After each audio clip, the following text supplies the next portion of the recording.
I'm divorced, and I didn't see my children for 15 years. Then I found 20 years ago a colleague who had published about Professor Gardner and Parental Alienation syndrome.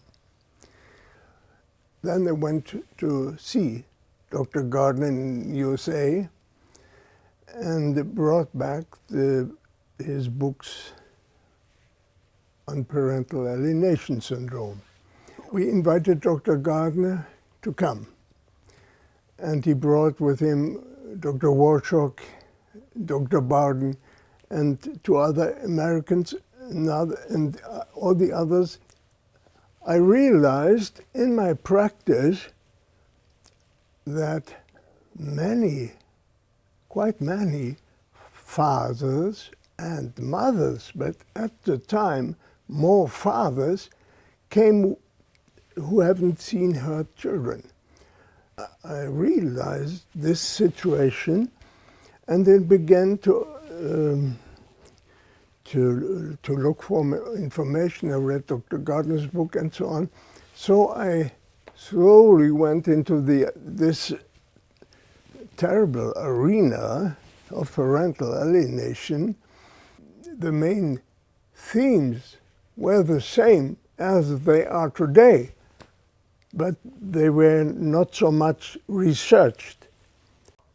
After 15 years, my sons came back, and so I have the experience from A to Z. During this time,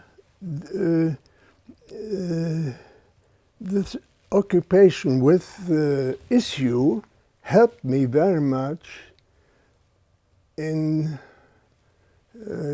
get more rational, because it can be dangerous to be a concerned father and a therapist.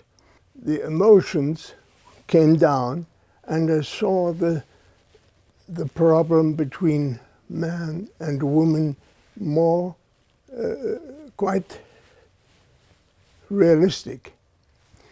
And then I began to publish this little book, 6 or 7 children who had been taken off the alienating part of their family and given to the alienated part. And these children told me, because in Germany, rarely they risk the trouble with this transition, forced transition. The interviews were mostly 6 years afterwards, when the children who were alienated were 17, 18, 19. And these children, as adults, told me it was intervened too late.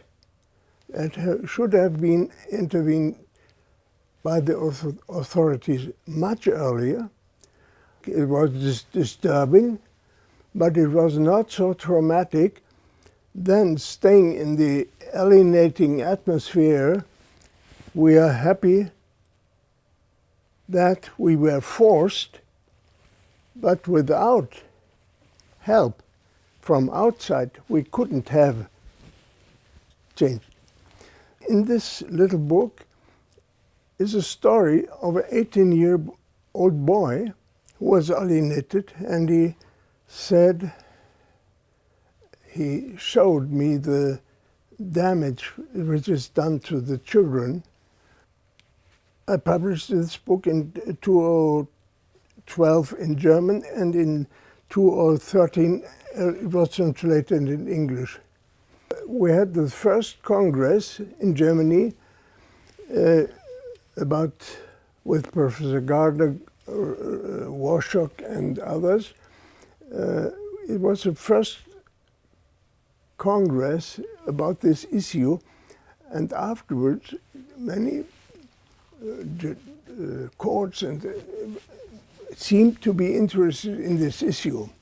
But today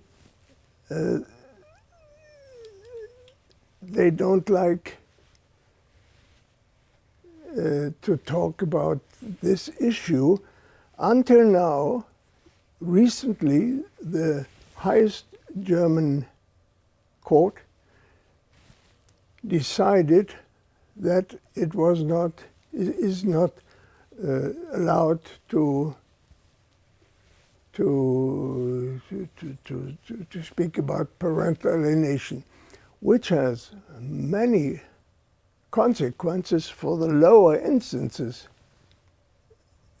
They don't see that the parental alienation is real and is an abuse of psychological abuse of children, and this is very tragic, I think.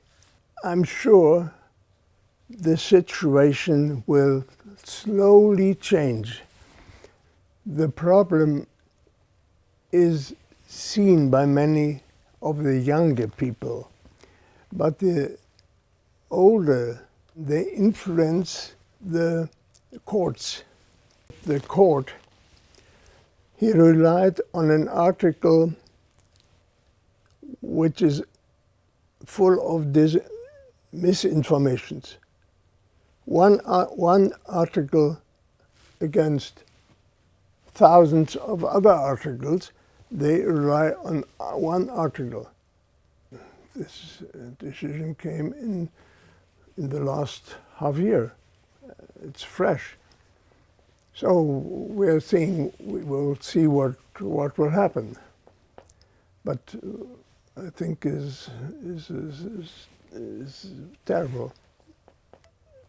I have heard from several judges, lower judges,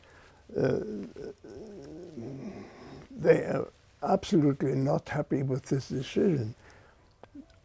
This Congress, for example, is, I think it's excellent because there are many scientific researchers here. There's so much quality. I'm sure the next generation will be clearer because of more research in this issue